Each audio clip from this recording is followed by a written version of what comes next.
officers. But that goes without saying. There must be some good police officers, and I have seen some of them. We have the President Equino Group and the founder and CEO, Due Process Advocate National Fund. I also worked at Harvard Law School, which was a school I graduated in the United States. After many years in the United States, I decided to come back to Nigeria to do something by way of giving back to my country, contributing in the area that I felt I was most equipped to contribute to, and that is law. And in that process, I established an organization known today as the Due Process Advocates Foundation.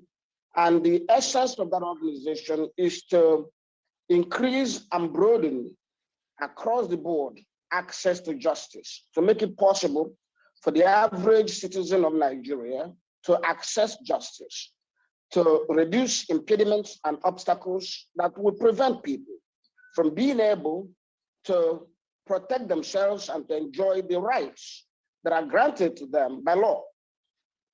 My first challenge in that process was that I encountered the Nigerian police. Originally, I was looking at access to justice in the very broadest sense of it. But I was forced to understand that the biggest obstacle to justice in Nigeria was the Nigerian police, which is in itself an irony, because you will expect that the police would be the agent of law and order, that the police would be that place people go to when their rights are undermined, when they are oppressed, and when they are violated. So when the police, to my observation, turned out to be the worst place to go when your rights are abused, and when the police became, in my observation, the greatest abuser of rights, I was very shocked. It totally changed my approach to my work. Instead of making it a general issue of facilitating access to justice, reducing cost of lawyering, and making law easily understandable by an average person, it became a question of challenging police brutality and atrocity. And as I went into this task, I realized it was far more worse than I had ever estimated. The police did practically everything that the bad guys are supposed to do. And the police did exactly the opposite of what they were meant to do. So gradually, I found myself constantly in opposition to the Nigerian police, elements in the Nigerian police. I emphasize elements in the Nigerian police because I have been constantly reminded that there are some good police officers. But that goes without saying. There must be some good police officers, and I have seen some of them. But it takes a little drop of poison to poison an entire pool. The entire pool doesn't have to be poison itself, substance. It takes few police officers in critical positions, as struck me, and which I am happy you are giving me the opportunity to address today. If the problem of Nigeria were just that the police were bad, if that was just the problem, it would suggest that other law enforcement agencies like DSS, like EFCC, and others will be good. But that's not correct. It will also suggest that other institutions involved in law, administration of criminal justice, or administration of justice generally, like the courts, like the prisons, will be all right. But no, to my shock, the rot is very widespread and comprehensive. Systemically, if the police were the only wrong agency, then the court will correct it. The system of checks and balances in a democratic structure is actually designed in such a way that if there is a problem in one area, another area that is good will correct it. For instance, if the police arrests a person wrongly, you will expect that the court will stop the police. We expect that the victims of police abuse and atrocities will be able to go to the courts and get redress. But that is not the case in Nigeria, to my observation. The court system is corrupt. The police are able to influence and collude with judges and magistrates, and rights are abused. Indeed, worse still, the police were able to pervert the key institutions of administration of justice in Nigeria. I'll give you another example. The Constitution in Section 35 defines the issues of arrest and detention by the police. We call it the liberty provisions of the Constitution. If you arrest a person, being a police officer, the Constitution anticipates that the police could be biased, the police could be corrupt. So the Constitution gave the police 24 hours maximum period of detention without a court order. It is the design of the Nigerian Constitution that a person cannot lose his liberty without judicial involvement. The Constitution actually wanted to make sure that it is the judiciary that would determine when a person loses his liberty. Because the police only had a limited scope of time. If you arrest a person and detain him, it must be for the purpose of taking him to court. The police do not have independent detention authority. It must be for the purpose of presenting a person to a court. And the Constitution figured out that 24 hours would be a reasonable period to take a person to court. The Constitution was specific in terms of the amount of time given to the police to detain people. The Constitution made it 24 hours. The Constitution did not say as soon as possible. The Constitution did not say take him to court within a reasonable time. The Constitution did not tell the police take him to court as soon as practicable. The Constitution did not tell the police, well, if you deem it necessary or urgent, take him to court. No, the Constitution gave 24 hours. If you look at the entire scope of Nigerian constitutional provisions, as well as other parts in the world, you will find out that this was the only time the Constitution gave a time limit within hours. This was the only time that the Constitution was so specific as to the amount of time within which something must happen. However, Nigerian policemen totally abandoned, ignored this Constitution regarding detention period. Nigerian police created private prisons, secret and illegal prisons all over the country. One of them, of which I was familiar with, was the Abattoir Detention Center in Abuja.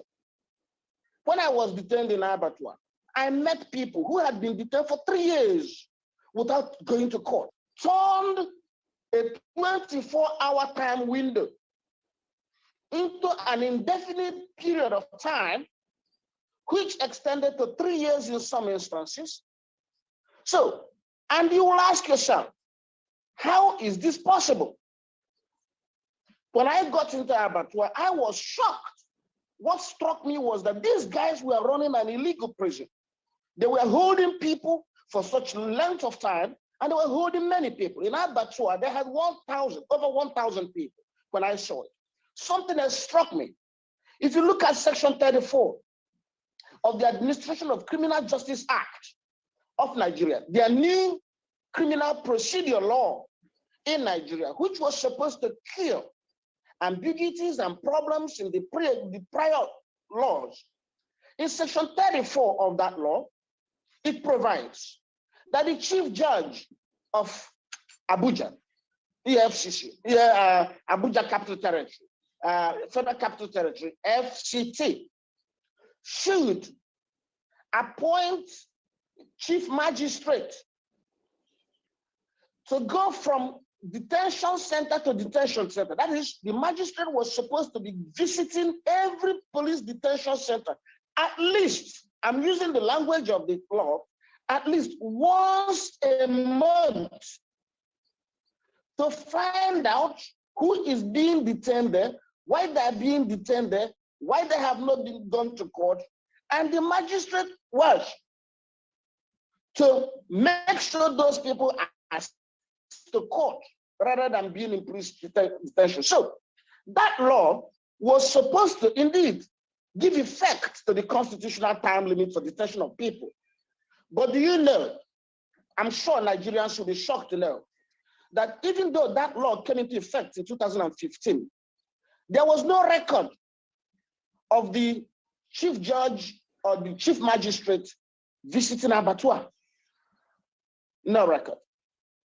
It was in 2020, in 2019, while I was in prison, detained, I will get to that later, that I began to speak to my people in DPA, and we were able to write a series of petitions to the Chief Justice, to the Attorney General, and to the Chief Judge of Abuja. It was then that the Chief Judge was able to visit, or the Chief Magistrate was able to visit abattoir with so many magistrates and judges, and they were able for the first time to release about 600 people from abattoir and transfer them to prison. So there is a whole lot more to say, but I guess this was intended to be an introduction. Let me stop and hear more questions so I can elaborate on why Nigerian police became the greatest threat to law and order in Nigeria. Nigerian police force became the biggest criminal gang in Nigeria. The Nigerian police became the extreme opposite of what they were designed to be. And when I say this, I have instances. Hopefully, as this progresses, I'll have questions that will require me to give very illustrative events and incidents. It is in the context of that decay, it is in the context of that systemic failure that you will begin to situate what happened to Abba Kyari. In fact, I will stress here before I stop. In the FBI investigation of Abba Kyari, they found out that Hush Puppy instructed Abba Kyari to arrest a person, and Abba Kyari arrested the person.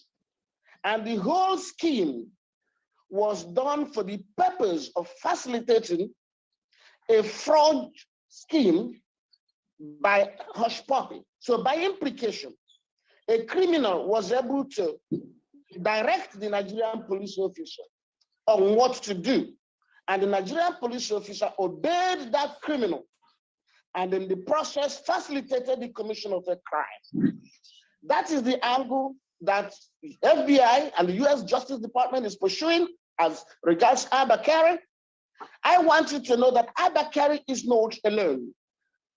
This is not an isolated incident. Personally, Abba Kyari has been doing that to worse extent. And not only Abba Kyari, many senior police officers do that. In fact, I would tell you that it is hard to find any senior police officer in Nigeria who would not arrest somebody on the behest of a wealthy person paying him money to do so.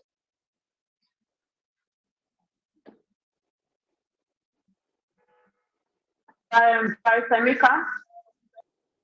Yes. Are you okay? Are you done with the introduction? Yeah, no, yes, yeah. I have given you the background to my interest in this topic, or my understanding of what this topic is about. Okay, thank you. Now, the theme for today's discussion is Abba Kyari, the Facade of Nigerian police fight against corruption. Following the changed mantra of the present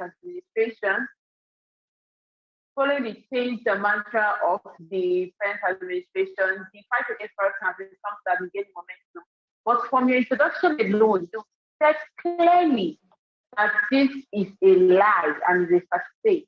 I think you also talked about instances where you mentioned police officers and people that are interested or that have been involved in these corrupt practices. Can you please expatiate on that?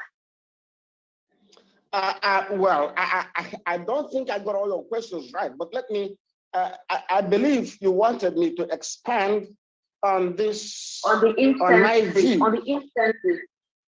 I want you to expand on instances, especially about police officers that are that have been caught or that are involved in corrupt practices. Okay, very well. When I landed in Abattoir, I met about 1,000 detainees. Abattoir has two sections. There is the general hall where they detain most of the people. That hall had about 1,000 when I got in there. But there was also another detention center run by Abba Kyari. Within Abattoir, there was what they call the underground, where people were detained, mostly abattoirs. Abba Kyaris, that's IRT detainees, were said to be the ones there. And that is where it was said that executions occur. That is where people, if you go there, you might not come out. Indeed, 80% of the people that went there would never come out. So in terms of that, it was happening. I was in that place for 2 weeks. It was an opportunity for me to interview about 500 inmates, find out what happened to them, find out their cases. As a lawyer, it was quick for me to understand, analyze the processes that led a person to abattoir, what offense he committed, what he was charged with, how he got the scars and injuries on his body, how he got maimed. I saw that. And all gave the same explanation. They were probably raided at a venue where armed robbery had occurred a day or two before. And they just happened to be there. When the police came, took them, and they ultimately ended up at abattoir, tortured until they confessed. Some were maimed. One of the ways the Nigerian police tortured these people was to tie rubber around their arms. They tie rubber around the arms of these people, cutting off blood supply, and after 30 minutes or so, the arm becomes paralyzed. I noticed that they normally tie the left arm. These people were paralyzed on the left arm.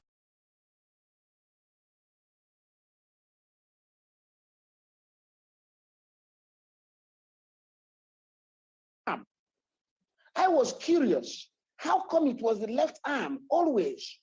I didn't understand why it was the left arm until I saw a man whose right arm was paralyzed. To me, he was an exception. I asked him, how come his right arm was the one paralyzed? Only for me to learn that the man was left-handed. He was left-handed. So the police will paralyze the arm that will not use to write the statement or sign the statement they will give you to sign. In that man's case, because he was left-handed, it was his left hand that he would need to sign this police statement. So they paralyzed his right hand. So put yourself in my position. You are detecting a pattern, consistent pattern. It was unbelievable. It was like I was in a horror movie. Yet I was keenly interested in identifying pattern of behavior of police officers, pattern of injuries, where they hit them, where they injured them. Then I was also able to determine or observe the pattern of deaths. They were dying at abattoir, mostly of starvation. These people are held there, their relatives will come, and money is extorted from these relatives. It built up over time. This was like a horror. And I asked myself, are we in a country? Are people aware of this? In fact, the police went to some extent to hide what was going going on in abattoir. Once you will not get, they don't let lawyers come to abattoir. Many Nigerian lawyers will tell you they will not go to abattoir if their client is arrested and detained there, because they could be harassed, they could be intimidated. But they have also been very careful to keep certain people away from abattoir. Detaining me in abattoir, I believe, was a mistake, a miscalculation. Because when I saw what happened in abattoir, my life changed. I could not just walk away. And that compounded problems for me. When I say people are dying of starvation, do you know? The poorest of people were arrested and kept there. Nobody came for them, and the police did not feed them. Not a single food. Initially, I thought that it was because there was no budget to feed them. And I assumed that there wouldn't be budget to feed them because nobody anticipated that the police would detain people. It was much later that I learned that there was budget to feed them, but the police embezzled the budget. I knew this up to the time when I was in prison. The Red Cross people sent someone to see me, and they regularly saw me in prison when I was no longer under the control of the police. They interviewed me. They said they were following my case, but they couldn't interview me in abattoir because they knew they were being watched. And we communicated. I shared with them my observation. And I was shocked when the name of a particular police officer was mentioned, and the leader of the Red Cross team that came to the prison talking to me privately said to me he was a mass murderer. He referred to a police officer as a mass murderer. I had the impression that that police officer was responsible for many extrajudicial killings. But I did not know that Red Cross people were aware. So I asked him, how did that happen? How did you come to this conclusion? And he observed that somebody was starving the inmates, leading to the death of about 5 every week. Starvation. If you see these people, it was terrible. It was terrible. But another thing is that Abba Kyari's own cell, Abba Kyari will not allow anybody access to the cell. Nobody will go and see people there. It was so controlling, so powerful that nobody. And the police actually conspired sometimes, because in the past, I learned there were occasions when the judges might come to abattoir to observe, and they will hide inmates. The police will come early in the morning, pack the inmates in trucks, and take them somewhere to behind buildings or finished buildings in the abattoir area. And they will leave a few people who had been recently arrested and who did not have torture injuries. And judges will come and say, how long have you been here? He said, he got here a week or so, and everything will look normal. But what made it possible for the chief magistrate of Abuja to catch them in 2019 was because of our petition. DPA petition actually included pictures of abattoir and showing the congestion of abattoir. So when the judges came that morning, they informed them they were coming the first time. So they packed all these inmates and moved them away. And when the judges got into the abattoir, they didn't see what they saw in the picture. They began to ask very tough questions, which they should have asked all these years. They began to interrogate the inmates. And one of the inmates was forced to reveal that the inmates were packed out that morning by 6 a.m. The judges went back. And in less than a week, they came unannounced. By 8 a.m., the judges were there. Even the police officers were being called from the home that the judges were there. They almost resisted the judges' entry. But the judges finally got in there and they were shocked. Somebody who observed it told me that some of the justices wept when they saw the deplorable state of humanity, leading them to evacuate about 600 from abattoir. DPA wrote a petition, and the petition triggered that chain of events, which we liked so much. But the killings, the abuses, the extortion, is endless. Why did I get arrested? As I speak to you, I'm standing trial for armed robbery and murder. How did that happen? When was the murder committed? When was the armed robbery committed? Because the Nigerian police understand they can silence you, as was done in Hush Puppy case, by just arresting you and locking you up, if they can do that. But if they took somebody like me, they knew questions would be asked, so they had to be more subtle. And what did they do? They charged me with armed robbery and murder. Once done, it is understood that once done, bail will be denied, which is an absurdity. Under Nigerian Constitution, all crimes involve presumption of innocence. There shouldn't be a crime where bail is automatically denied. But the practice, and this is why I said that the judicial system and other institutions support the police, they came up with the idea that certain offenses are bailable and non-bailable, which is an absurdity. The Constitution doesn't have bailable and non-bailable offenses. All offenses are bailable, because bail is based on presumption of innocence.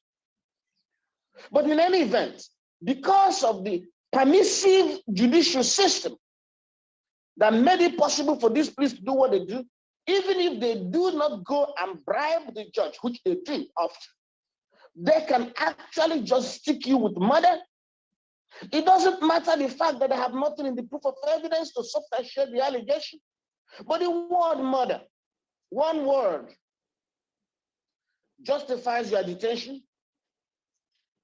And once you are denied bail, the same police will do everything to delay the trial of the case, to make sure you stay in detention for as long as possible. So it is a problem. It is systemic. It is not a thing that we can just solve by removing one police officer. And it is not just within the police, it's all, and I mentioned the case of the EFCC, it's like that. Only last month, I won an EFCC case against me, which they in 2011. Why? My EFCC embarked upon a hopeless trial, which they knew they would lose. And I stayed in trial, facing criminal trial for 10 good years. And when the case was lost, guess why it was lost? Because the court had no jurisdiction. And the motion seeking to dismiss the case because the court had no jurisdiction was filed in 2012. So it was 9 years ago that the court was informed that it had no jurisdiction. EFCC said, no, let us wait until the trial is over before the court could look into jurisdiction. They presented their own case. They took 10 years to present their own case, and at the end of it, the court came back to decide the motion that was filed in 2011, dismissing the case on the basis that the court had no jurisdiction. I gave you EFCC, even though we are speaking of the police today. I have to mention the EFCC because it will be somewhat deceptive to give the Nigerians the impression that if only we correct the police, everything will be all right. No, the system is so decadent and so rotten across the board. So instances abound.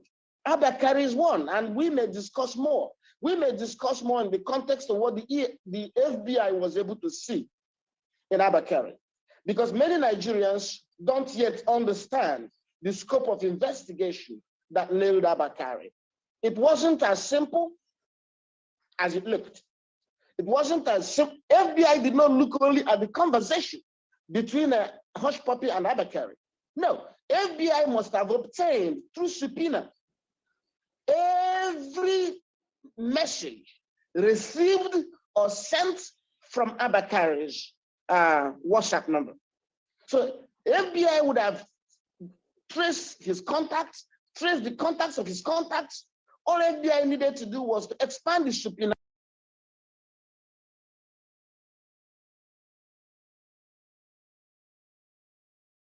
to see more things. And once they got all of this, they could see that Hush Puppy was not the only one who instructed Abba Kyari to deal with somebody, to silence someone. They would also have seen instructions where the instruction, or rather, seen messages where the instruction was to execute or kill somebody. So, but the FBI is focused, and the main case, or rather, more will come out when Abba Kyari lands in the United States, if he lands in the United States. I know with a certainty that if Abba Kyari lands in the United States, he's going to plead guilty. He has to plead guilty. If he doesn't plead guilty, his trial will be like a roll call of people silenced by him. Absolutely. Okay. So, Mr. Goye. Okay, thank you. You can hear me. Remember that you can join conversation simply by raising your hand, and I will try to accommodate as much questions and comments from participants as possible.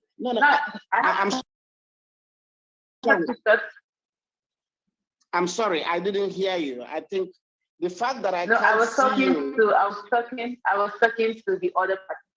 I said they can raise their hand, and I will try to accommodate as much questions or comments from them as I can, as time permits. Excuse me, please. Excuse me, Augusta. I have paused the recording to find out why Mr. Ugwonye is unable to see people's video. If it's something we can correct, then we can correct it so that it will further enhance the conversation. I think I'm on safe driving mode. What is that supposed to be? You Something mean, that says safe. Are you using, okay, I understand you are using your mobile, your cell phone. Yes, I'm using my telephone, that's correct. I don't really know why you should not be. Remove it from your, remove it from safe driving.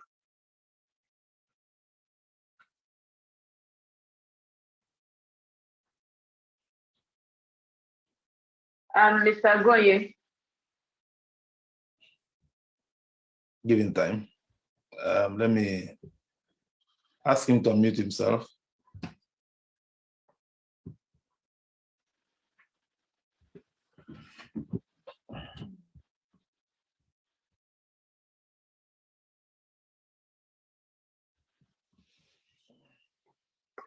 I've done that.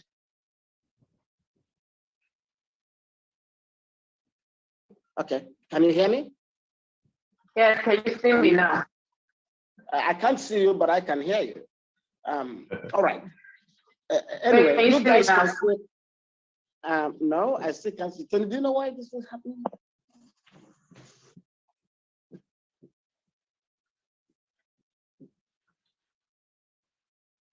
Okay, you're muted. Another thing you can do is you can log off and then log in back again and see what happens. You can exit the meeting and then come back. But please come back. We want to hear from you more.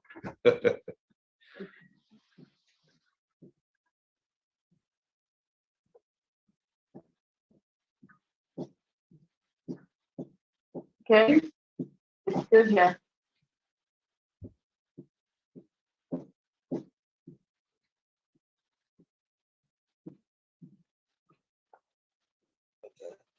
All right, you can hear me, right? Yes, we can hear you. Can you see me now? Yes. Oh no. I don't know if I should exist and return. You know what you will do, yeah? I leave and come back. What you will do, leave the meeting. When coming back, when it asks you join with your audio, say yes. Join with your video, say yes, so that you don't say yes from the inception. So you can leave the meeting and then try to log in back again. Quickly, or if you're happy to continue without seeing us, then we are hearing you loud and clear. So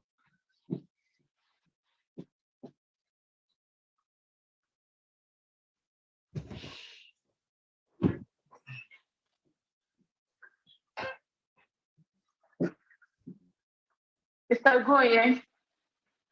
Can you hear me? Yes, we can hear you. And do you want to continue even though you can't see us? You can share it. So would you prefer to continue like that? Connecting. Oh, it's connecting. All right. We can hear you, sir. Yeah. Okay. I can't see. All right. All right. Let's continue. If you can, but you can hear us, right? Yes. Okay, we can see you. We can see you. Your video is off now. We can see you. My speaker is on. Yes, we can hear you. Now, so where is what something is wrong? This is a problem. Let's Please, continue. let's continue. Let's, if you can hear us, let's continue. But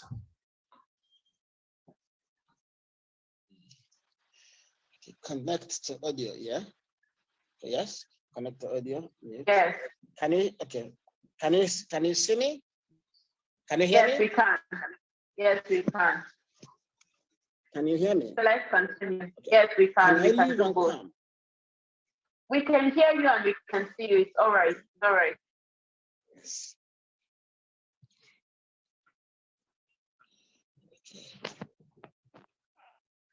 Okay. just wait. Let me start recording again when we are ready. Just tell me when you are ready, then I start recording.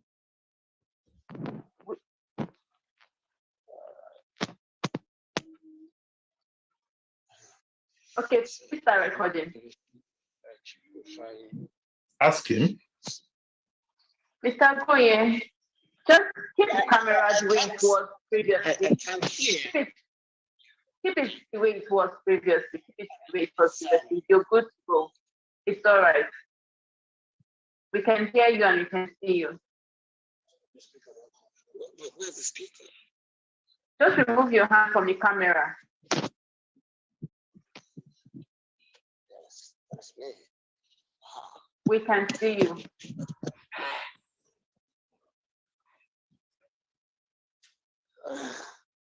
Can you hear me? Okay. Stop. Yes, we can hear you. Yes, we can hear you. No. I can't hear you. I think something. So. Can you hear me now?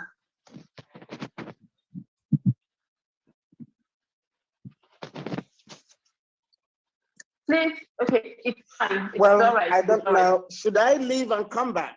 That's the best thing. Right. Leave the meeting and come back. Leave the meeting and come back. That's the best thing to do. Okay, I can leave and come back, right? Yes. All right. Let me try to leave and come back. Okay, we're waiting for you. Okay, so remember that we are discussing Abba Kyari, the state of Nigerian's police fight against corruption. We are trying to link it up with the current scandal, and so far we have been discussing with the president, Equilog Group, and the founder and CEO, Due Process Advocates International Foundation, and Barrister Ugoye. He just left briefly to come back while he tries to speak with audio and video to help facilitate the conversation. Also remember that you can join the conversation simply by raising up your hand. I'll try my best to accommodate you as much as time permits, but you have to keep your questions or comments short so that the guest can respond. From Chinedu, he said, my audio is not good. Can you hear me, everybody? You can hear just how you can.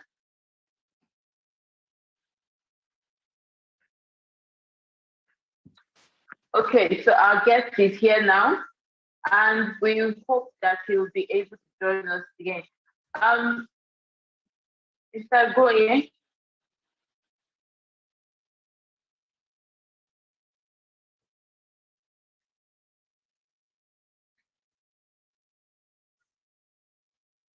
I can see that you hear. I don't think you can hear me because you've not connected your audio.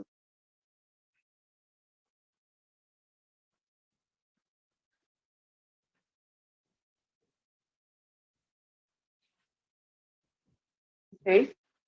While we are waiting for him, please can you hear me? Because I'm seeing from the comment section that my audio is bad. Please, can you hear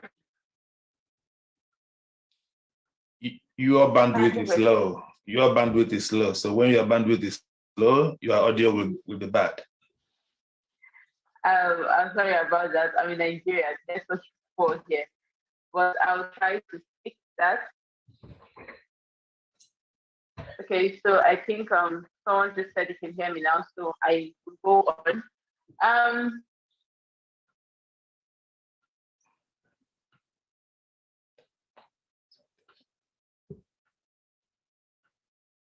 This audio, let's tell him through that so we can continue the discussion. I saw two hands up and they're down now. Oteluka, your hand was up.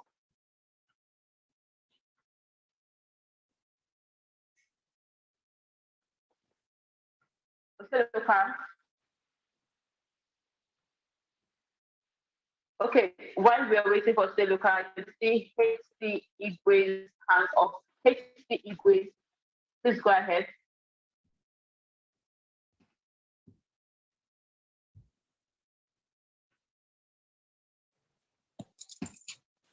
Hello, good evening. Yeah, good evening, all. Good evening. Good evening. We can hear you. Go ahead. It's my pleasure to hook up to this program, and my suggestion is why don't, if he has having some technical issues, send him all the questions at once so he can be tackling them basis by basis, because he seems to have much information that could help us to have our way in criminal justice system. Are you getting my point? Yes, we are. Go ahead. So if now within him, it's possible for you to say through chat or WhatsApp, since he's using mobile ordinarily, he should be advised to use his computer, personal computer, laptop, or whatever. You're trying to. Making that stuff is my suggestion is, my name is Igwe Amandineze Maroyiro Shibo is in Nigeria. So if we have a wealth of information that will be assistance to us, so as to know our left and right, well, right are trampled, and to also to state criminal justice system in the best way. So one can send him all the questions through his WhatsApp or chat, so he can be tackling them as he goes on, since he's not using laptop. Thank you. Okay, we have listened to your suggestion. Let's try to join. He will try to join the audio already. So we are just going to wait for him quickly. While we wait for him, also remember that you can just comment. I raise not your digital hand, and I'll try to call you as time. Elder Tango, I can see your hands up.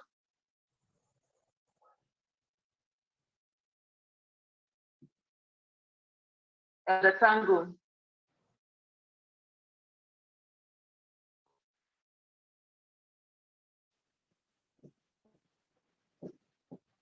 Okay, the guest has left again. Hopefully he will be joining us soon. Elder Tango, your hand is up.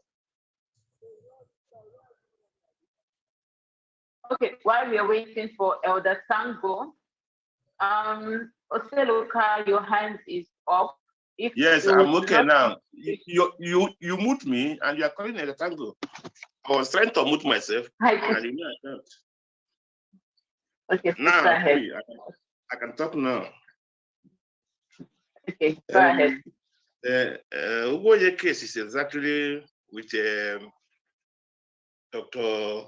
Stevenson case last time I joined. Nigerian police brutality or criminality have been for long. Judge Davidson, not Stevenson, my brother. Judge Davidson, yes, it's okay. Yeah. Judge Davidson. This police criminality and brutality have been for a long time. If we can keep record, we remember Yamu case, giving tip to Anene, supplying arm, doing everything. And although that time Nigeria was still in good shape, it was handled and they was stopped and they grow. Many SARS offices, what they are doing there have been exposed. Many SARS, Akuzu SARS, but what I'm saying that these people are insider and they are victims. So it's good we hear more from them, because the system of crime is getting digital, and the police too, the criminal police are practicing digital criminality too. So what I'm asking, what a country, because even in prison, how prison is run, You can't keep somebody on your own without court warrant or court order. Even somebody is in awaiting trial. Awaiting trial, a normal prison, if there's no remand date, there will be a date. If there's no other remand from court order to continue keeping you, the owner of the prison will allow you to go, because most of the prison in the civilized world is owned by contractors, individuals who go to training how to keep human beings. Those that handle human beings, most of the prison is seen.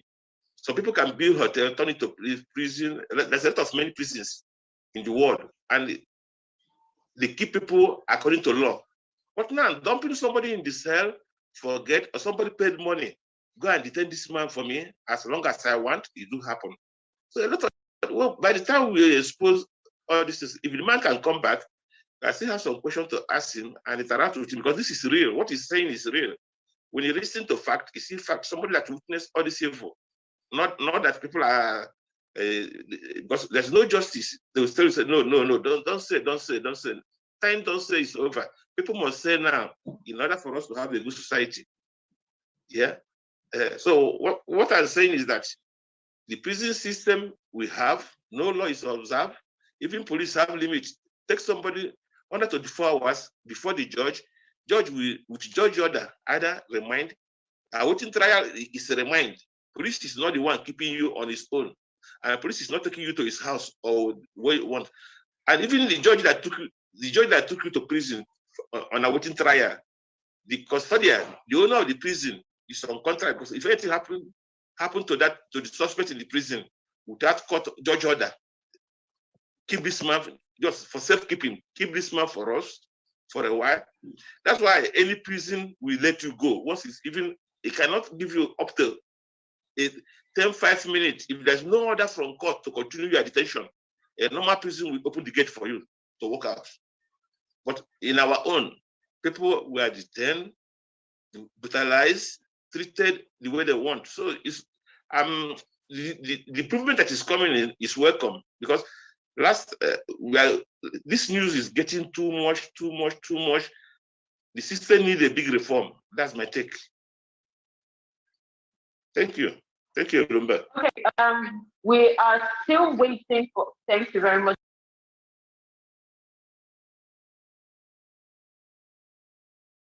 We are still waiting for Mr. Gonye, and I see that he's there, but he's still trying to connect his audio. Now, remember that if you have made your contribution, kindly lower your hand so that I would know who to call and who have already spoken. Now, remember that in the case of Abba Kyari, the US are trying to arrest him or trying to invite him over to the US answer for his alleged crimes. And the Police Service Commission has come out to say that the US has no jurisdiction to arrest a citizen of Nigeria, pertaining to the fact that Nigeria is a sovereign country. So the US have no right to demand Abba Kyari's presence in the FBI. So that is one of the cases that we are going to. That's one of the cases we are going to ask once he comes here. So we'll know how the US can proceed, considering the fact that Nigerians have lost trust in police ability to discipline their officers. Now, remember, you can also make your own comments and contributions simply by raising up your hand. The tango, please, if you are done with your contribution, kindly lower your hand. That I still want to contribute more on this topic now. Whether I can see. Yes, I can see you. Yes. Thank you for. I'm so sorry. I didn't know what happened. Okay, Mr. Goye, it's a pleasure to have you here again. Thank you very much. Now, before you left, you mentioned that the decay in the Nigerian police force and law enforcement in general, or even to the judiciary arm of government, is a systematic decay. Now, right now, there is a panel that is chaired by the Deputy Inspector General of Police to look into the Abba Kyari scandal. I am sure you have no trust for that particular panel. And the Police Service Commission, like I was just saying earlier before you joined it, the Police Service Commission have reacted to the US deportation of Abba Kyari to the US, stating that they have no jurisdiction to invite a Nigerian citizen to the FBI to answer for alleged crimes, because Nigeria is a sovereign country and should be able to protect their citizens. But what's the sentiment about this? First of all, about the panel that is looking into Abba Kyari, and also about Abba Kyari's education in the FBI. Go ahead, please. Yes, you see, you have to put the position of the Inspector General of Police. He understands, and everybody understands, that the FBI investigation is about to open a can of worms. It's going to be a big, big blow. You see, what the average Nigerian sees is what is reported in the newspaper or what is written in the subpoena or the affidavit of the FBI agent. But a lawyer, somebody like me, who had been practicing law in the United States for many years and who have had extensive cases involving US Justice Department, we understand what is going on. There is a lot more than what you see. I can tell you this, before the FBI arrested Hush Puppy, they knew about Abba Kyari. If you look at the affidavit presented by the FBI agent, you find out, you see how extensive the investigation had been. They knew the trail of money, they knew the activities of Hush Puppy, they understood all that transpired, but it was not yet time to go against Abba Kyari. Indeed, their interest in the case of Hush Puppy must have been, fired on by the fact that they had a state actor. It is understandable that major crimes of the nature that Hush Puppy committed will not be possible without the support or connivance of a state actor. Some government official in this world must have been aiding it, making it possible for Hush Puppy to get passports, get access, and certainly to silence people as he pleased. So the FBI must have felt, wow, God, here you are. You are giving us what we have been missing all this while in dealing with Nigerian scam. We knew that what is happening in Nigeria from Nigerians would never have been possible if government officials, we may call state actor, did not participate. They were looking for a state actor. So getting Abba Kyari is more important to the FBI and the US Justice Department than getting 1,000 fraudsters from Nigeria. Because if they could deal with Abba Kyari, it's going to send strong message to Nigerian police officers that are not safe anymore. That the means of conducting business, which is WhatsApp, Instagram, and all this nonsense, are easily accessible to the FBI. Their emails are accessible to the FBI. We don't even have to go. So we don't even have to go to the NSA, National Security Agency in the United States, which sees a lot more. But so from the IGP point of view, Abba Kyari is going to the United States. He's going to be interrogated by the FBI. We want to know what he'll be saying to the FBI. They want to hear Abba Kyari. It's a self-protection mechanism. They want to know the kind of things Abba Kyari will be divulging to the FBI when he's interviewed. And if you ever have been in a room where these people interview a suspect or an accused person, you will laugh, really. You will understand the hellfire that Abba Kyari is going to face when he lands there. You're going to have people from the state attorney, the district attorney, the district attorney who in Central California. He is there. He's the chief prosecutor in that district. He's going to be there either directly or his assistants. Then you're going to have FBI guys that are going to be there. Then you're going to have Treasury Department investigative agents who are there because money laundering is involved, money moved from bank to bank. So And perhaps other agencies of US law enforcement will be there. They will ask Abba Kyari questions. And those guys don't ask questions if they don't have an answer. They already have the answers of the questions they ask. They made sure of that. So when they got Hush Puppy, they had Abba Kyari in view. But the problem was, it would be difficult for them to prosecute Abba Kyari if Hush Puppy was denying involvement of, if Hush Puppy was denying, can you imagine if the case had gone to this Puppy saying, no, Abba Kyari had no involvement. And you have Abba Kyari saying, no, I have no involvement. It becomes difficult. They needed to get one end of the two people to come in. So they waited. And in that plea agreement, he agreed that everything he said was true, which is important. They had to make sure of that, because when they put him in the witness box against Abba Kyari, he will not be turning against his own words. So now that they got Hush Puppy saying, hey, Abba Kyari was part of it, now that leaves only Abba Kyari to defend himself, to say he wasn't part of it. So Abba Kyari will never get out of it. So they waited until they had Hush Puppy in their pocket. They went after Abba Kyari. So now, the investigation in Nigeria by IGP, you are seeing a top official, the most highly decorated police officer in Nigeria, about to become a criminal defendant. Indeed, he's already a criminal defendant in the United States, but about to be tried.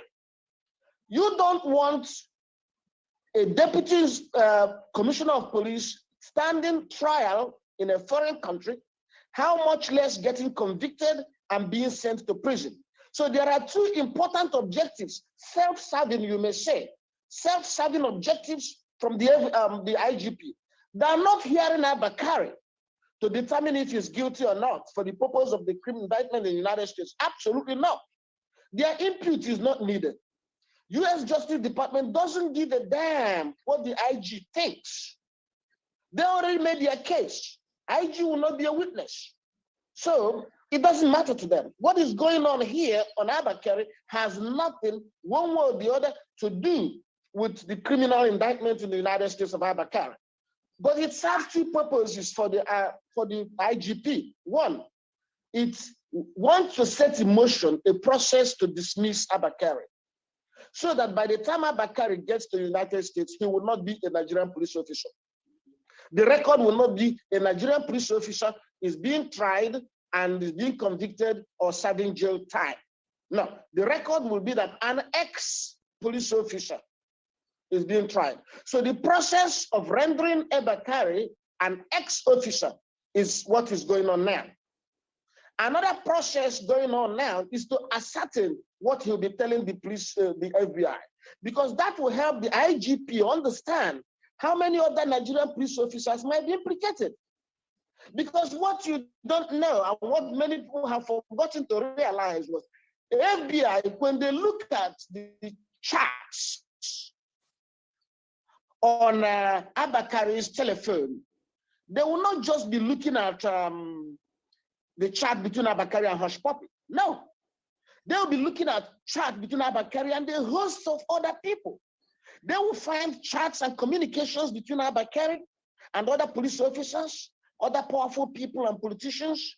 Just the same way Abba Kyari was able to send a picture of Vincent Chibuzo to Hush Puppy, a picture of the guy in detention to Hush Puppy to say, hey, we got him in detention. This is proof that I have done my work as you asked me to do.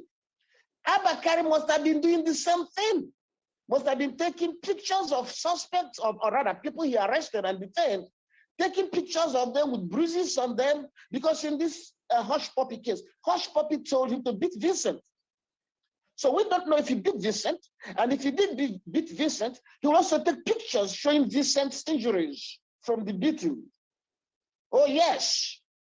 So if he had told him to kill Vincent, and he killed Vincent, he would have sent a picture of Vincent's dead body as proof that he did his work. So Abba Kyari's WhatsApp is a nightmare for Nigerian police. Abba Kyari's WhatsApp record is a nightmare for Nigerian police and Nigerian government. So the IG wants to know. The question is, will he know? And if he knows, what will he do? That is the point. Okay, so go ahead. Let's allow Elder Sango, his hand is up. Let's allow him make comments.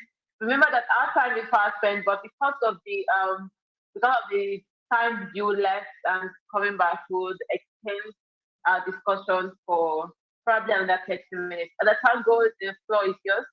Okay. My contribution is that Abba Kyari must go to US and clear himself. Yet he's a suspect, awaiting proof. Asking question whether US has right or not, they have the order, they have the right. And to start with, US is a superpower. So Nigeria cannot stand the challenge. Now that practicing due process, what of other people they pick up with that due process? And FBI is a very strong institution. As Dr. Goya have said, they have gone too far. They have no it all. They have many things. Now we're talking of hush puppy. Maybe the time Abba Kyari will get to US, he will have enough. So it's, what I think police is doing now is packaging image laundering to hear from him and prepare him where he's going. Because I know the expert police, Nigerian police have lawyers, have good people too, who can do good job if they want to do. So they were talking to him, hear more about him, that prepare his defense. And what they will do now is under suspension. Next thing you will hear in a few times is dismissed. If they dismiss him, he go there as an individual. He's not going there again as a police officer, as a Nigerian police officer. So he will go there and answer in case. So with my calculation and with my experience, so I know within 2 or 3 weeks, up to 2 weeks, Abba Kyari will be a dismissed police officer in Nigerian police to enable him privately go and answer his case. That's my take. Okay. Mr. Ngoye. Yes. Okay. Remember that Abba Kyari was the commander of the Police Intelligence Response Team, and he was also a former deputy. He is now a suspended deputy commissioner of police. How powerful is this police intelligence response team that he would have his own prison? Like you said initially, that there was an Abba Kyari prison in Abbaswa. How powerful is this team to have his own prison? You know, it is mind-boggling to say that one police officer has a detention center that he runs by himself. But this is the irony of the Nigerian police. There is a total breakdown in command and control and checks and balances. I will give you an instance. When I was in Abattoir, I found out that any police officer up to a certain rank can detain anybody. Anybody who can sign a detention order can detain anybody, and it's so random. I was in Abattoir when a man died in Abattoir. One of the inmates just died, the first of my experience there. And they quickly covered him. They came and said, barrister, a guy died. I came out, you know, with my general knowledge. The first question I asked was, what was his name? Nobody knew his name. Nobody knew his name, which is shocking. So they contacted his IPO. The person they thought was the IPO that brought him, of course, he might have known his name, but he didn't want to take responsibility. So he denied that that was his suspect. So all of a sudden, this dead man had was nobody's suspect. No name, nothing, a dead body, and he was taken away. A dead body and a named person. So is it possible that Abba Kyari could have, any police officer could have his own detention? Yes, because of the way things happen. Nobody was controlling anybody. Abba Kyari himself created a pocket of autonomy and power to himself. He learned it as the head of SARS in Lagos. He had power to do anything. And it was very simple. If you can call somebody an armed robber and then kill that person, and he's then corpse, a dead body, and he says an armed robber, and journalists come there, they photograph his body and report an armed robber killed. And that's the end of it. So you find a permissive system that made it possible for him to do whatever he did. Okay, now let me give you another example that will surprise your audience. Sometime in the past, the wife of the central bank governor, Emefiele, was kidnapped. A ransom of 100 million was paid. And the kidnappers released her. Shortly after that, 11 people were paraded by Abba Kyari for that crime. And after that, 7 of them were executed by the police. 4 people are standing trial for the kidnapping of Mrs. Emefiele. Those 4 people standing trial today, staying in the Kuje, standing trial, did not know who the wife of Emefiele was. They never met the woman. They never kidnapped the woman. They were not part of it. Somehow, they got implicated, and I'll be very quick because this is training. One of those 4 men standing trial today happened to be a driver who was called by one of the kidnappers to come and take him. He didn't know why he called him. He had taken him before. He went and got the man. And the man joined them. When he was going, he said, I can't come. I have people in my car. I have my friends in my car. I can't come and take you. He said, no, no, come now. Come with your friends. They went, picked him up. He put a Ghana must go bag in the trunk of the driver's car. And they moved with the guy. The guy looked haggard somehow. When they passed near a market, the guy told the driver, stop, let me go and buy a change of clothes. The man went into a market to buy a change of clothes, not knowing that the police IRT team were tracking his number. They were following him very closely. So they got him in the market, arrested him from the market, took him, and the question was, so this driver waited for him, did not see him for a while. He drove off. Then they discovered 20 million in his bag. That 20 million was probably that man's share of the ransom money. So they went, and stupidly, these 4 boys shared the money. They didn't know where it came from. They didn't know what it was all about, but they knew it was some terrible money somehow. So the team, the policemen arrested this man. The question they kept asking him is, where is your share? Where is your money? He told them, I left it in a car. Which car? He gave them the phone number of the police, of the driver. The next morning, the police came to the driver, arrested him. So where is the money? They said, we shared it. They got all the 4 other people who participated in sharing the money, arrested all of them. They are the ones standing trial. You know, Abba Kyari had, you know, his sense of, he knew these guys did not kidnap the woman, so they were spared. But they are now the ones facing that trial. But then, those 11 people were paraded. It wasn't kill them on the spot. No newspaper, no journalist ever said, where are the people? Where are the 11 people that kidnapped this woman? How come only 4 are being tried? No journalist knew that. Okay, now let me ask you. In the case of Wadume, Wadume was presented to the world as a king kidnapper.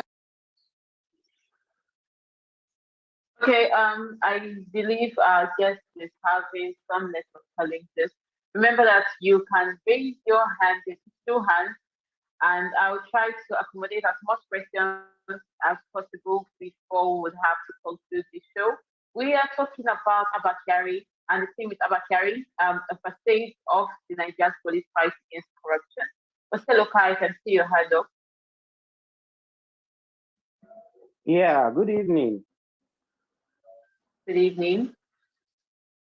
Okay, I had wanted to direct my questions to the barrister, but unfortunately, I think he's off again.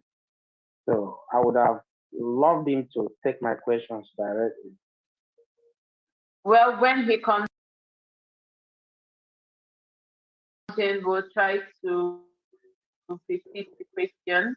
But go ahead, let's hear you first. Oh, okay. I wanted him to, to give some insight on what I call professional analysis on what is the best deal for Nigerian police vis-a-vis the Nigerian state in the case of Abba Kyari. What is the best deal for Abba Kyari for himself? What is the best deal for them before the prosecutors in American government? What does he think is the best thing legally that they should do to avoid this looming? Because according to his analysis, he said that what Nigerian government through the police IGP wants to find out is what this young man is going to be divulging to the American prosecutors. Being a highly rated police officer who is privy to so many state secrets, how much of them should be divulged during interrogation, and all those facts. A man of his caliber has so many things in his curfew that belongs to state, information that belongs to state alone. But under trial, or maybe what I call interrogation, he might divulge some secrets where it shouldn't be divulged. So what is the best bet for Nigerian government to stop this impending loom? If this man sets to start talking. Yeah, that is my question. I have other questions, but probably let's take it one after the other. Thank you.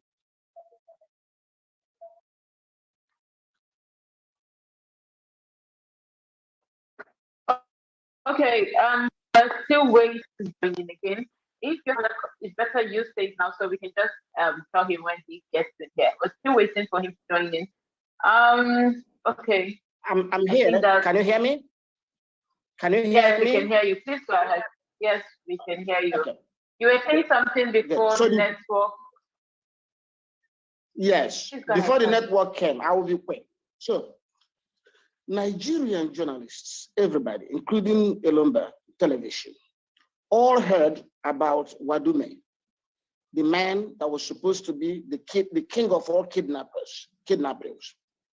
Now, Wadume incident led to a clash between soldiers and policemen under Abba Kyari, and 3 police officers were gone dead by the soldiers. It was rumored that Wadume was so powerful that he got soldiers working for him. Though there was a joint investigation, joint between military and the police. At the end of it, all those soldiers were found to have done nothing wrong. So none of those soldiers was ever charged to court. None. None of them was ever disciplined. In fact, they got promotion. They did good job. But no newspaper carried it. And Wadume is being tried before Justice Nyako of the Federal High Court now. No journalist ever cared to know that Wadume was never charged with kidnapping. The only offense they charged Wadume with was unlawful possession of arm. So now, how come that this big show case ended up like this? Because Abba Kyari also controlled the media. He controlled what gets out, and nobody, see, our system, our problem, we can blame the police all we like. If we don't have accountability and system of checks and balances, if journalists will attend a parading of a suspect, like a suspect is paraded, a good example is Chidinma Ojukwu. If our journalists cannot ask the commissioner, where is her lawyer? Where is her lawyer? You see, it's like you see a sick person. You want to report that he's sick, and you cannot ask that sick person if he has seen a doctor. that means something is wrong with you. So why is it that our journalists cannot ask the police commissioner when they're parading a suspect, has this suspect spoken to a lawyer? Why can't you ask the suspect, have you seen a lawyer? They won't do that. But they listen to the tele-guided story of a suspect, and they peddle it and praise the police for crime fighting. As long as that is happening, the police like Abba Kyari will do every showmanship trick to please himself, get an award, praise himself. So please, when I criticize the police tonight, I'm sure my criticism have been very tough, but I want to make it clear that I'm not alone. A whole lot of people in this country participate. Judges, journalists, lawyers participate. By the way, when we talk about those false allegations, petitions you write to the police that, oh, threats to life, who writes those petitions? Lawyers. Lawyers fabricate petition and make allegations that would justify extreme violence against a person. So it is very profound. We're looking at it. Okay, now, to address the question of the young man who asked what would Nigerian government do, let me say this. There is no limit to what a government can do at diplomatic level to save face.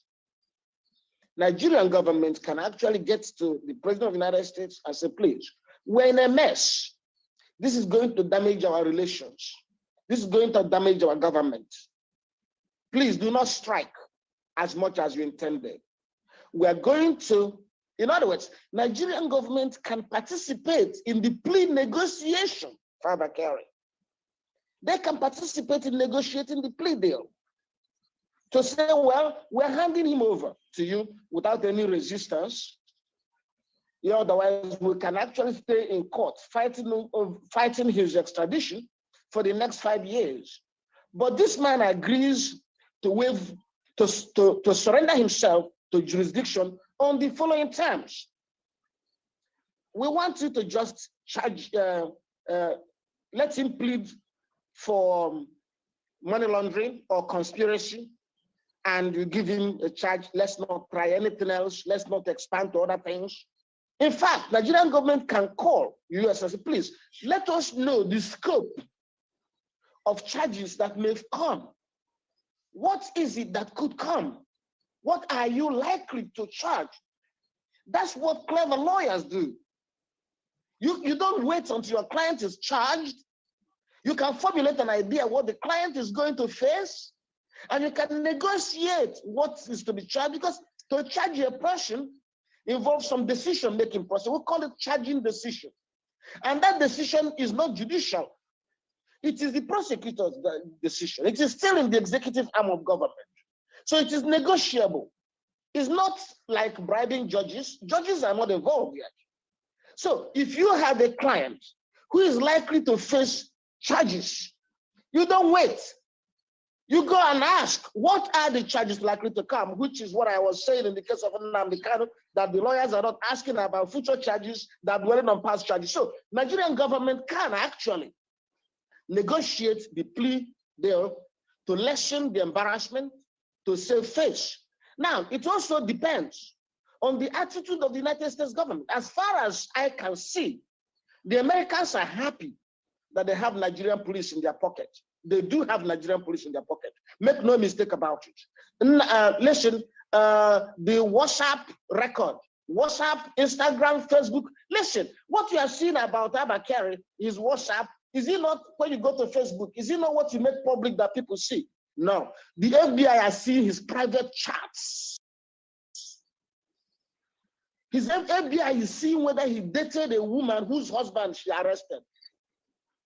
FBI is seeing what messages Abba Kyari was sending to girlfriends of people arrested who came to plead for their release.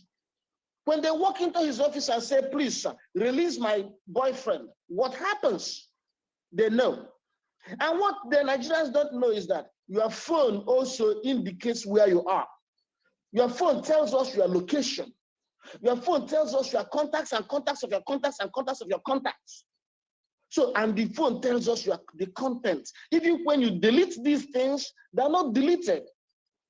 They're not deleted on Facebook. Your WhatsApp, you can delete it on your device, but WhatsApp, Facebook still has permanent record of what was on your message you sent and deleted. So now, the FBI has got Nigeria in its Nigerian policeman pocket. And to tell you the truth, if you're a US crime fighter, if you're a US Justice Department, and you find government officials aiding in a major crime pattern that worries you, what do you do? What if Colombia and you find chief officer in Colombia aiding drug traffickers, helping load drugs into plane and land it in the United States? Let me say this again. Every country owes a duty to other countries of the world. The duty to make sure that no harm befalls those other countries from theirs. Countries that produce drugs have duties to make sure they help prevent flow of drugs to other countries. Countries that manufacture arms have a duty to make sure that arms are not being smuggled to other countries. And countries that manufacture fraudsters, like Nigeria, a country that produces fraudsters, has a duty to make sure that fraudsters originating from countries that are engaged in cyber insecurity, like Russia, hackers.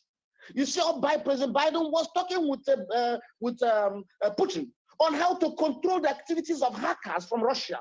So now, Nigeria produces fraudsters, and these fraudsters are threatening America. And the reason Nigerian fraudsters seem uncontrollable is because some elements in Nigerian police aid them. So from the point of view of US Justice Department, this is God sent. God just gave you to them. So you can now, through Abba Kyari's WhatsApp, you can see how he got promoted. You can see the award he got, who sponsored the award. You can see the things said, and you can trace it. His communication with other IGs are there. His communications with governors are there, everything. So somebody asking, what will Nigeria do? Nigeria may try to save face. I can tell you Nigeria will negotiate. So they should negotiate. Otherwise, it will be the biggest black eye they'll get. Thank you very much, Mr. Goye. Our time is fast as we've spent more time than we intended originally. But I'm still seeing two hands up.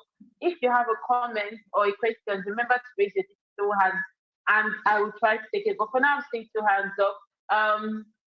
Comrade Ifeanyi, the floor is yours. But please try to be very brief as there is no time at all. Comrade Ifeanyi. Okay, Comrade Ifeanyi is not here. Let's go to Elumba Television. Elumba Television, your hand is up.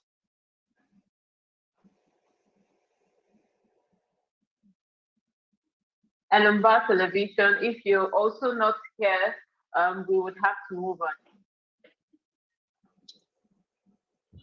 I'll mute myself. So thank you very much, Mr. Ugwuonye. It's a pleasure to have you around. We know very well your history and your knowledge about some of these issues. So my question to you will be, in the Nigeria police, we have special units like SARS, STS, IRT. Even though the Nigeria police say they have disbanded SARS, we know there is a new creation that does the work of SARS. We have Special Anti-Robbery Squad, Special Tactical Squad, Intelligent Response Squad. These are all squads within the Nigeria police. First, my question would be, number one, do you think that these special police units have been of any use to the Nigeria police, or they have had a debilitating effect on the Nigeria police? Well, the answer to that question is relatively easy. These special units that are creating are nonsense. They are instruments of corruption. You will ask yourself, Why do you have police command in each state?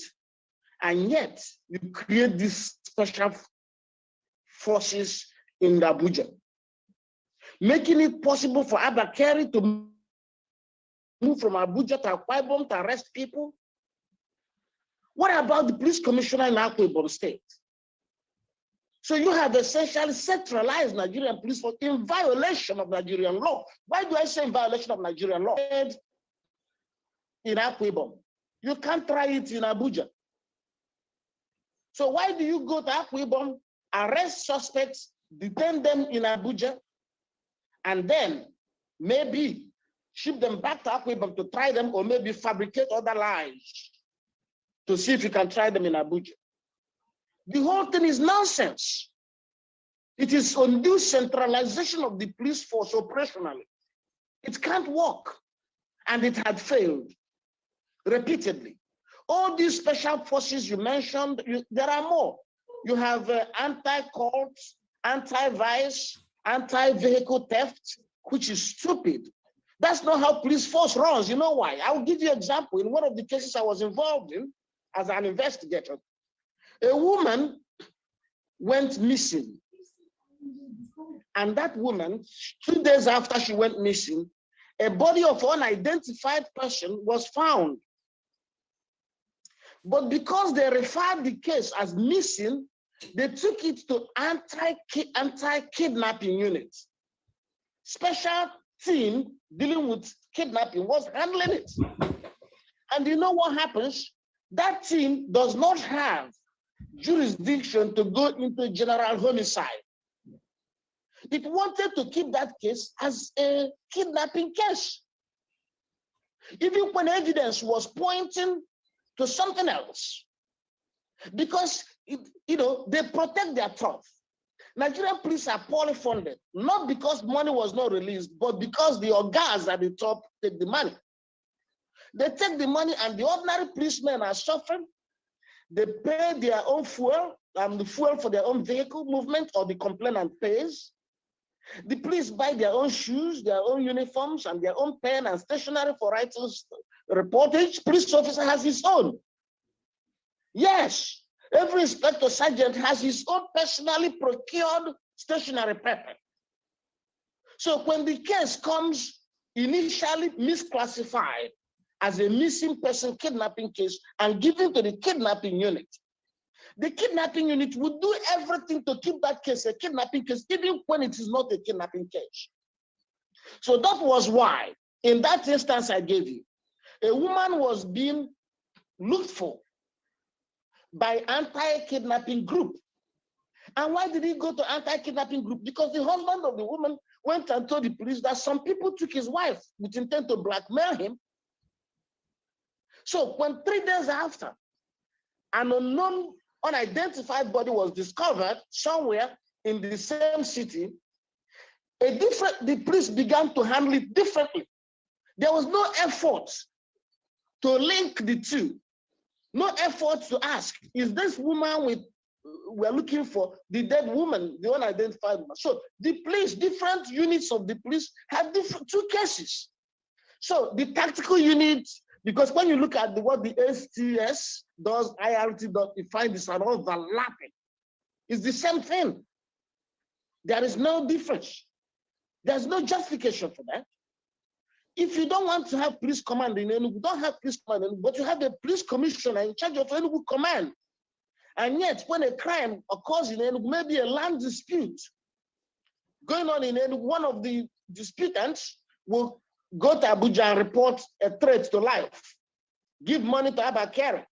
Abba Kyari will swoop in Enugu and take everybody and shoot a few of them and call them kidnappers or whatever he likes to call them. So the whole thing is a failure. It is a total failure. There is no need to centralize these tactical units. And by the way, when they said that SARS was disbanded, it is the biggest joke. It is not the name that matters. It is the method of operation. You can call it SARS, you can call it anything, but the method persisted.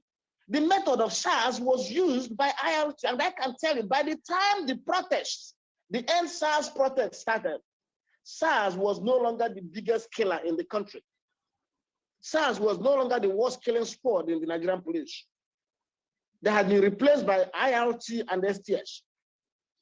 So you can disband SARS or do whatever, it means nothing. Thank you very much. Let's allow Mr. Uwe to conclude this matter because he mentioned it in the pre-interview talk. We want to clarify what he's saying now, that SARS was no longer the biggest extrajudicial killer in Nigeria. We want him to expand on that. It's very important. Okay. There was a. Go ahead. You have to understand how these guys emerged. Abba Kyari was in Lagos as head of SARS. He graduated to something bigger, and he went with some of his officers. He was trusted and worked with them. They were there. And that's why the Abattoir Detention Center in Abuja, a 15 billion annual revenue business enterprise, criminal business enterprise. So the whole issue is SARS had mellowed down. I spoke to 600 inmates within a period of 2 weeks. I interviewed them. I don't know how they did it, but they placed me in the middle of these people. And I had opportunity to talk to them. I was curious to understand how these things worked, how many people are here, and then the executions. If they come to Abattoir in the evening, 6 p.m., usually on Fridays, and take 6 people, they just call them. They go. They will not come back. They have been disappeared. They have been traveled. The world is traveling. They've traveled them. So it is a menace. And also, the same method SARS used was being used by IRT. For instance, if they accuse you of armed robbery and take you, they will go to your house and raid your house. They steal everything. And do you know the funny thing? Some of the inmates in detention will see their IPO coming to visit them wearing their clothes. And they said to me, "Barrister, this is my IPO. That clothes he's wearing is my clothes. That shoe he's wearing is my shoe. That phone he's holding is my phone." So they go with a trailer to the house of a suspect still in detention, and they will take everything. When I mean everything, even spoon and fork and knife will be taken away. If they have landed properties, they steal it. So at some point I said, if these people could steal the properties of suspects and share it among themselves, that in itself has become the motive for the suspicion, the motive of arrest of somebody. We have had cases. They detain people, take them to ATM, take them to bank. A person in custody, arrested by police, is taken by the police to the bank. He withdraws all his money in cash. They give it to him, he comes out and gives it to the police. What happened was so mind-boggling. And I keep saying this, Elomba, because many Nigerians did not understand me. They thought I was out to hurt a few police officers. They thought I was seeking the fall of a few police officers, and those few police officers declared themselves my enemy. No, no, no. I want to see a change in the Nigerian police force. If we don't have it, no other reform in this country will make sense. No other reform. Because the corruption in the police will enter into elections because they monitor elections. It will undermine everything else. Our judges are scared because they provide security to the judges. So if you're a judge and you keep annoying the police commissioner by giving verdicts against his wishes, you won't have a happy career. So it is a very menacing, dangerous, unprecedented situation. If we say that Nigeria is becoming a failed state, I want you to know that the failure will start and end in Nigerian police force. That is how bad this situation is. And we must all take responsibility. It's not enough to blame the officers, any particular officers. But you see, Elomba, I know that time is not there, but let me give you another context. Do you blame the police officers? They see senators amass so much wealth for doing nothing. They see representatives amass so much wealth for doing nothing. And now the policeman has gone and real power directly over an individual. How can you not expect him to try to be as wealthy as his senator neighbor? That is why every police commissioner in Nigeria, every IG in Nigeria is a multi-millionaire in dollars. Where does it happen in the world? If I say that, also the controller of prison in Nigeria, multi-millionaire compared to others in the world. But if I say that, they will tell me that Nigerian senator is also more wealthy than the American senator on the average. So you see, it's a problem. We must tackle it. We must tackle it without necessarily singling out individuals. That's why I said, if you noticed, I don't want to mention the name of officers who did what and what, because these officers were acting under a chain of command in a system. Even when somebody is extrajudicially killed, maybe somebody not in the police force, paid for it, a powerful person. So comprehensive reform of the police must involve comprehensive reform of the criminal justice system. And when they ask me, what are the immediate steps to be taken?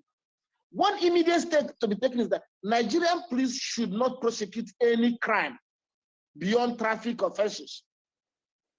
Beyond traffic offenses, they should never. Because when you ask Nigerian police to prosecute capital offenses, sometimes they pass judgment on capital cases and execute it. So take away prosecutorial power from the police, take it away completely. Take away this notion that some offenses are not bailable. Take away this notion that no preliminary objection can arise in criminal justice until the end of trial. No, take it away. So a key thing, a few things needs to be done. And I have itemized them, probably for another occasion. If we do it in the immediate step, you change the face of the police. And then, of course, let us make sure we need to monitor the way they spend the police votes. If you know the way they spend the police votes, you will be very shocked. Because a chunk of the money goes to senators who approve the budget. It's a terrible thing. That is why the police officer, the junior police officer, is the poorest man on earth. There is no police officer whose salary will be enough to feed him and his family. No police officer. So we're deceiving ourselves. You give a man AK-47 and you give him 27,000 naira salary, and then you ask him to monitor the society. What do you expect?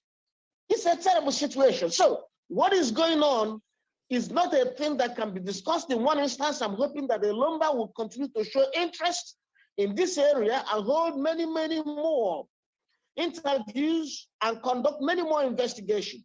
And you know what? You know why it has to be done? If we don't do it here, FBI will do it for us.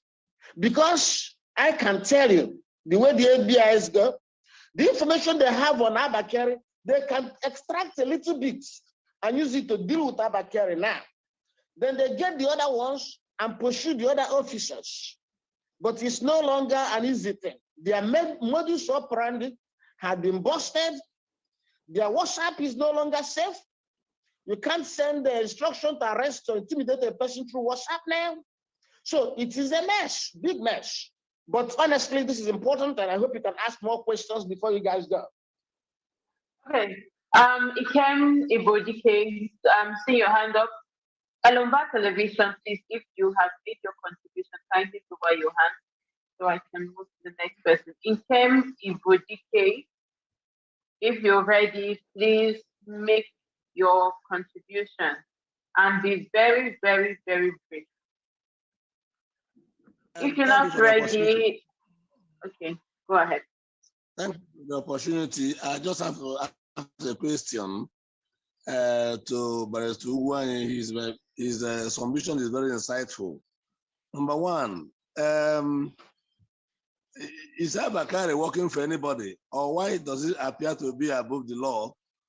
I'm seeking for knowledge.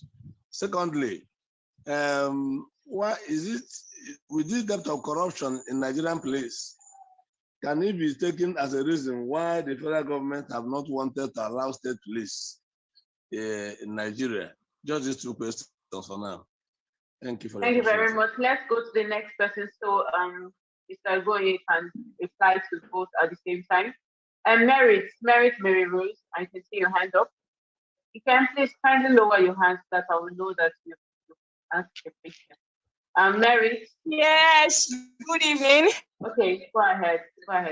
Hello, can you hear me? Yes, we can. Go ahead. Hello? Yes, we can hear you. Go ahead.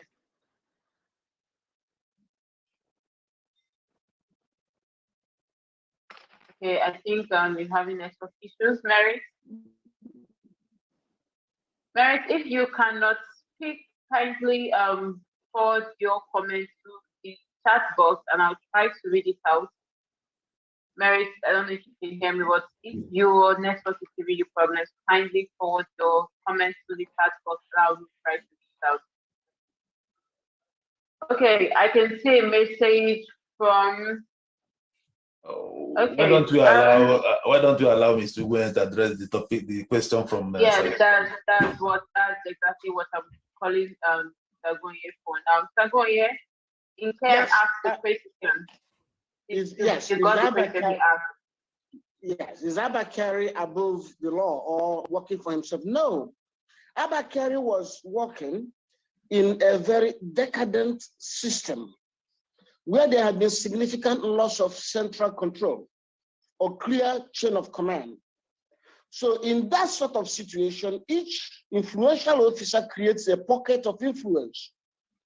And Abba Kyari had been working across the lines to ensure two things. One, he wanted to make himself indispensable in the police force. And that is why you hear this award he's giving himself, sponsoring bloggers to call him super cop, to praise him, to be the best crime buster in the world. So with that sort of thing, even his superiors become wary of replacing him. They become wary. But also, remember, he amassed wealth. All these things they're doing, it's not just because he was making a mistake. The reason he arrested Vincent, no, he saw money for himself. He's making money.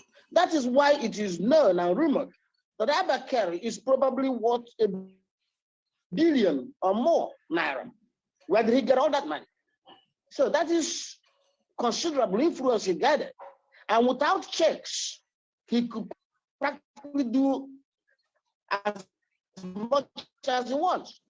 If you are, let's say you are an IG of police, when he has presidential recognition, First Lady's Award, Bar Association Award, everybody's praising him, and you are IG, you are dealing with a monster. You are dealing with something you cannot do much about.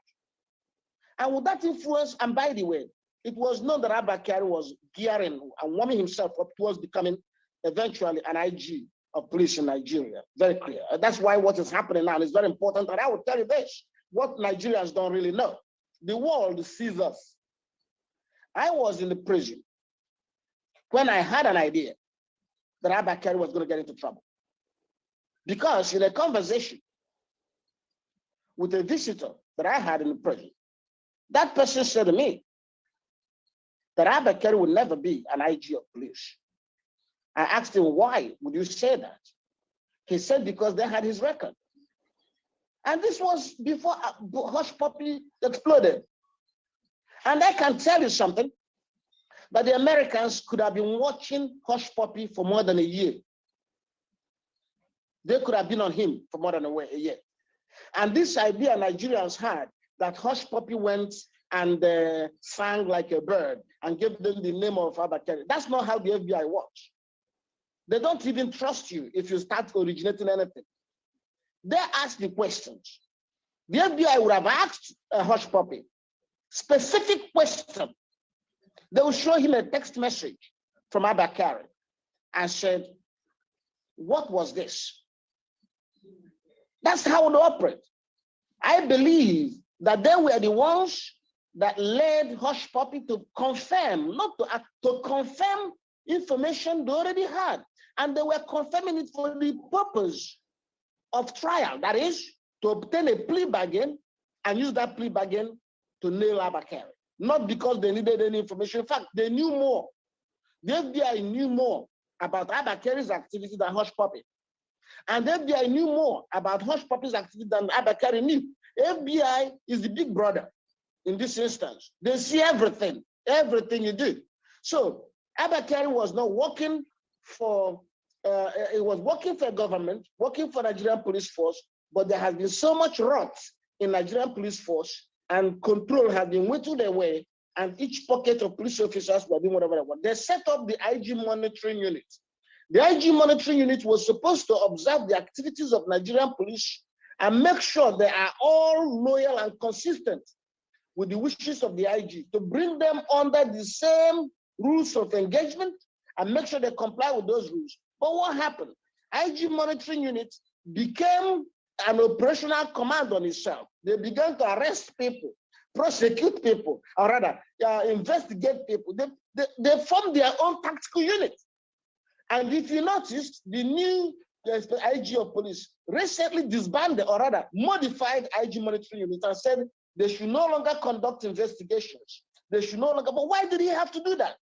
Because he found that the IG monitoring unit had become a corrupt entity in itself. So that is the circumstance in which Abba Kyari began to act like a god unto himself, and it's quite right to ask that question. Now, the issue of state police. State police has a multi-level problem about it. There is fear. The fear that state police might devolve down to a militia answerable to a region. The same reason they resisted Amoteki when it came, the same thing they needed guarantees, and the same thing they resisted the equivalent of Amoteku in the East until recently, when they allowed the Bubagu, when IPOB left them no option but to do something. They don't want state police because they believe that Enugu state police will be occupied by Enugu people. And if there is a real threat of secession or breakup of Nigeria, those officers could quickly, having been trained in arms, will be easily converted to a regional army against the central government. These fears are there. These fears are not justified. It's important to break up Nigerian police in the manner where you have state commands, state operations. It will not prevent there being a federal police force. Like in the United States, the FBI is actually the federal police force in the United States. Every state in America has its own state police. In fact, every local government in America has its own local government, county police. Okay, and not only that, even colleges in the United States, we have Harvard police. Harvard University has its own police force. Likewise others. So the point is, the fear against state police is unjustified, but it has more to do with the major problem of Nigeria, fearing secession, fearing a breakup, more than anything else. But also, of course, it contributes, lack of state police contributes to inefficiency and corruption in the police force as we have it.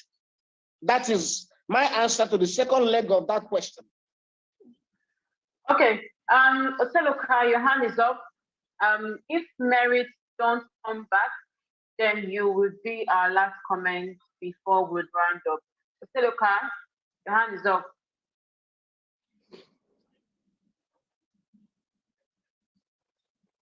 Oseloka, the floor is yours. Yeah, I don't know if you can hear me. We can't hear you. Please go ahead. Okay, please. I want to be fast about my questions, and I'm directing it to Barrister. I want to ask, in an event Nigerian government turns down the extradition request from America to turn in Abba Kyari, what do you think, or what are the legal implications? What do you think the American government can do on diplomatic law? Secondly, I want to also ask, the issue of Nigerian police. What do you think, or how do you suggest, although you've made some, anyway, because of time factor, the second question would take elaborate time. So let's just answer, let him just focus on this first one. In event Nigeria turns down the extradition request, what do you think American government would do? Thank you. Well, I'm sorry, Nigeria. Mr. Goye, before you answer that, let's see. Mary, are you ready? Let him take both questions at once. Mary, okay, go ahead. Go ahead, Mr. Goye. Okay, very well. This is a very important question, but it is actually more academic. Nigeria will not turn down the United States request. So many things will be at stake. It will destroy a number of critical cooperation Nigeria needs from the United States. And the US cooperation with Nigeria is so important because it touches on virtually a wide range of things, including fighting the insurgency, fighting the bandits, as you're hearing recently that arms are being supplied by United States to Nigeria. And as you heard, President Jonathan complained that US did not give him weapons, sell weapons to him. As a result, he could not fight insurgents. So that alone is enough to scare any Nigerian president. Nigeria is a relatively weak country. Despite the braggadocio you're seeing, Nigeria is a relatively weak country, cannot stand international pressure much. Because the pressure coming internationally will actually highlight some of the fault lines we have in Nigeria today. So that will not happen, really. But assuming it happens, United States had a number of options. Some selected sanctions will cripple Nigeria relatively fast. Absolutely. For instance, if there is a sanction against any organization dealing with Nigerian government or dealing with certain people in the Nigerian government, for instance,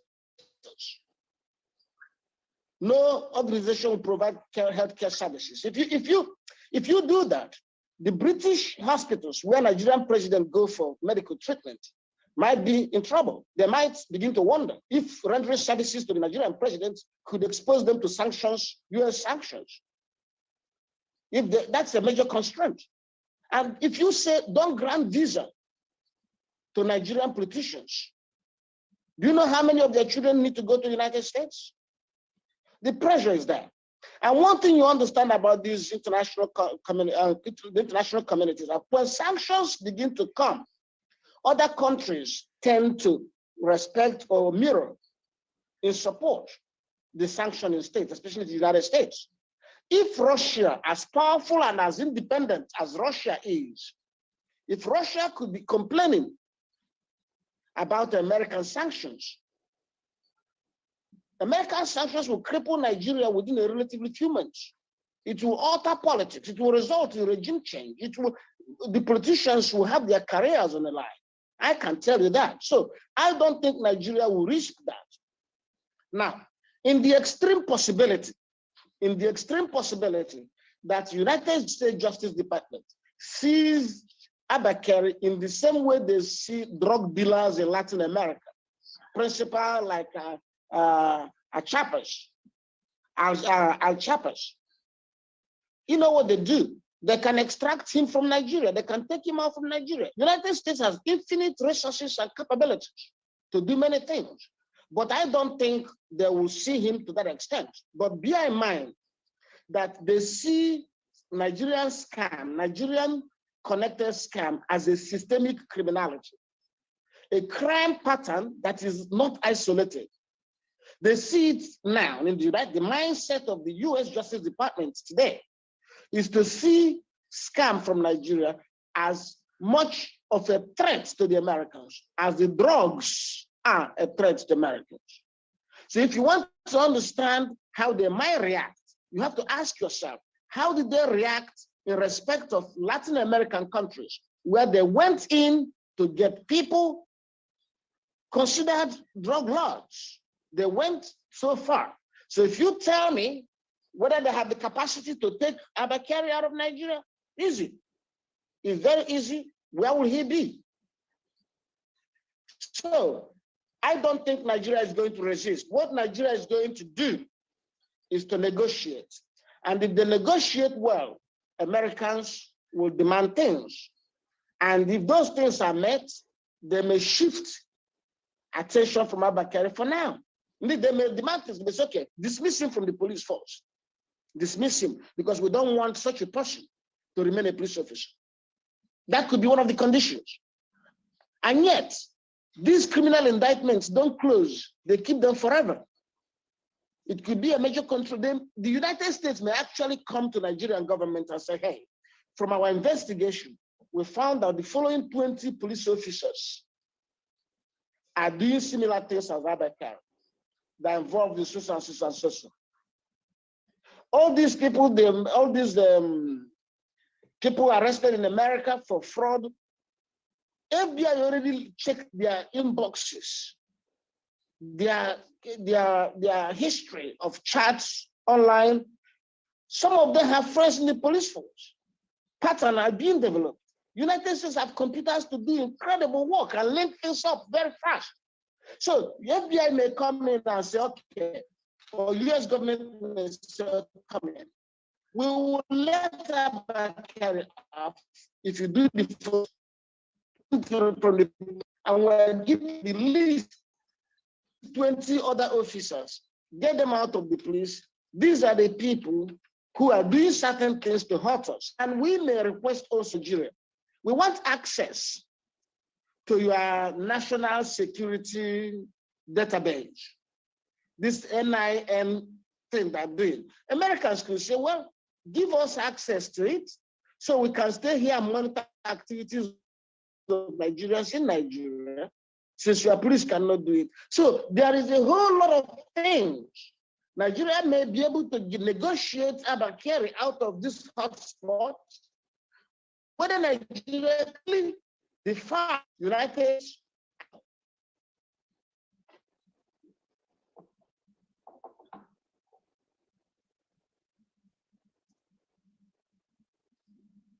Are we still there? Yeah, we are still here. Okay, I think there's connection.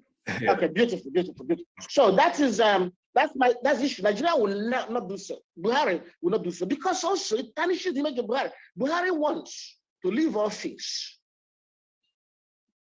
and remain as his supporters and staff describe him, the man with the highest probity in the history of Nigerian leaders. He wants to leave office as the upright man, regardless of anything else, even if his government failed in policies and other things, alleviation of poverty, even if he fails in fighting crimes, he wants to be known as an honest man who did not endorse and support criminals. So I don't see Buhari as telling Americans not to prosecute Abba Kyari. No, I don't see that. Okay, thank you very much, Mr. Goye. Thank you.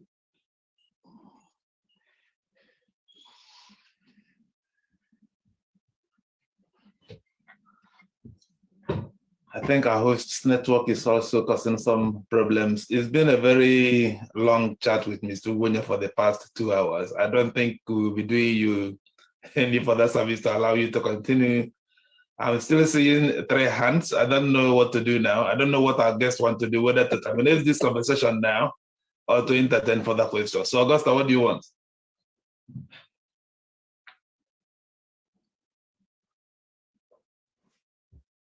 Okay, let's allow our host to to come back. Let's see what Ms. Ugwe, would you want to take 2 more questions, or what do you want? Absolutely. Yes, absolutely. That